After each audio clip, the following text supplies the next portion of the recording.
naman po yung report ni Gracie, yung visual communication and visual literacy.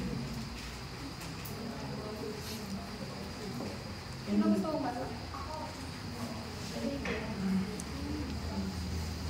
The visual thinking strategies is a research-based teaching method used in preschool and elementary classes for appreciating art. BTS has been used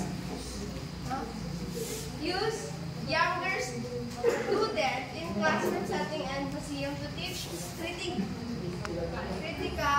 thinking, visual literacy, and communication skills. Yung visual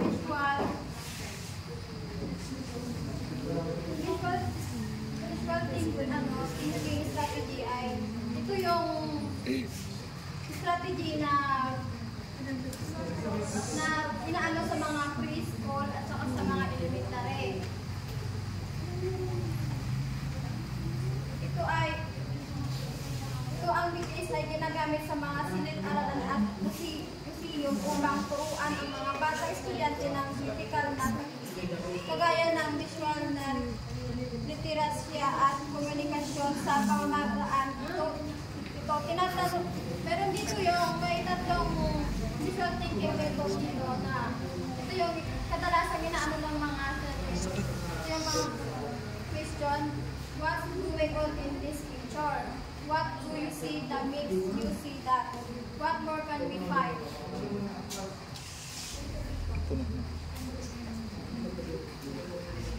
Amy Golden, director of visual thinking strategy, said that this approach teaches students how to observe, closely describe what they see, and proven proof for the observation.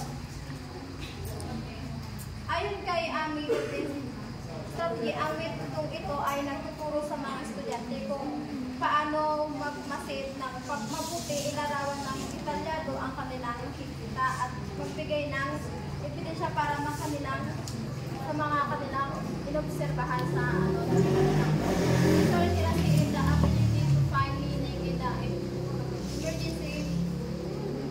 You know why 1997 this article drew on visual literacy.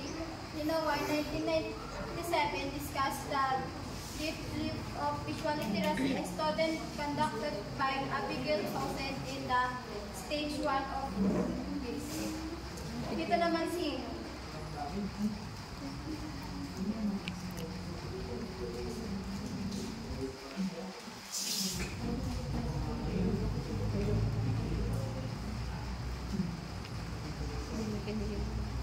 ang visual literacy ay may kakayahang makahanap ng kahulugan sa mga imahe. Sa artikulo ni Imahe noong 1997, tinalakay niya ang iba't ibang antas ng visual literacy batay sa pag-aaral ni Abigail sa stage 1 ng visual literacy. Ang mga tao ay maaaring ituring na pre-literate at nakatuon pa sa storytelling.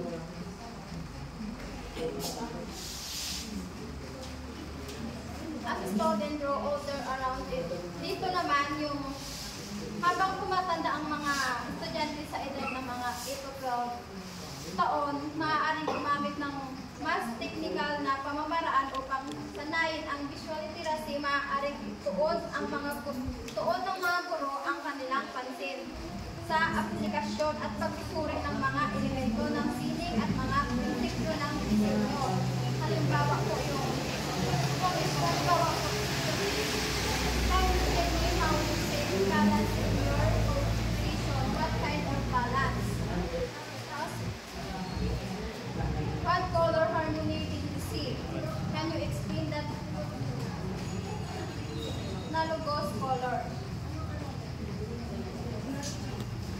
The teacher can discuss about science, technology, science, engineering, arts, math, STEM, literature, and special events. Students can dig deeper and be critical about how art is a reflection of culture and vice versa. This is common in public school which practice discipline-based art education. Example of Christian art. What concept and principle did you apply in creative this video animation?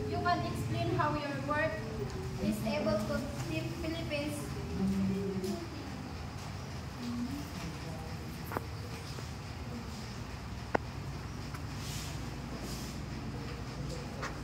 mga mag-aaral ay inihibok ang isip ng mas malalim at mag-isip ng kritikal kung paano ang sining ay isang salamin ng kultura at maraniwan ito ay mga pampublikong paaralan sa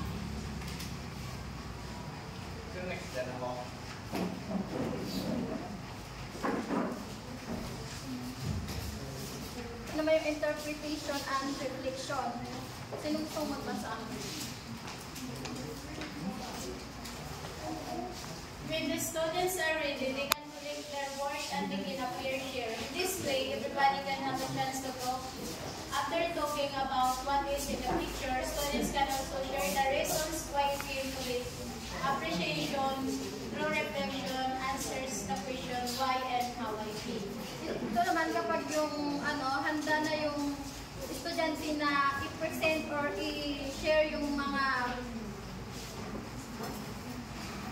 yung kanilang ginawa, tapos magkakaroon ng pagkakataon ang bawat isa na makipag-usap pagkatapos talakayin ang mga detalye ng larawan. Maaari rin nilang ibahagi ang mga dahilan kung bakit nila pinili ang mga iyon.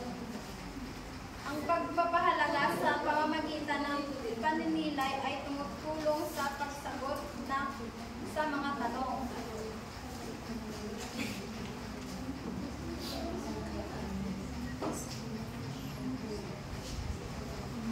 Asking this question can discuss about art and children. Example question: why did you choose that color? How did you feel well make it? Because blue is my favorite color. I like how I added a dye paint on top the oil pastel to create a scent technique. What message are you trying to communicate? I love my pet and cats are nice. What does this mind you? This reminds me of the beach. Ito yung mga ito yung sa example na kasi.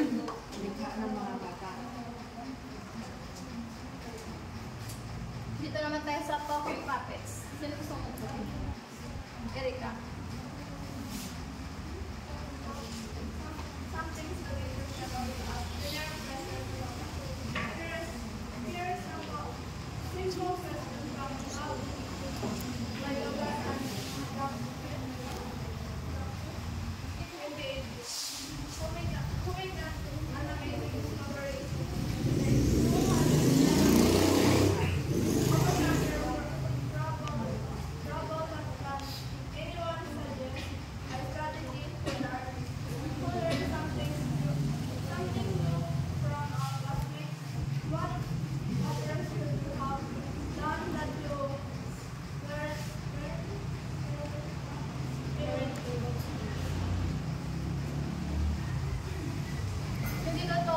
Naman dito yung pwede rin yung teacher magtanong siya sa mga estudyante. Ito yung mga possible na who can make an amazing discovery today?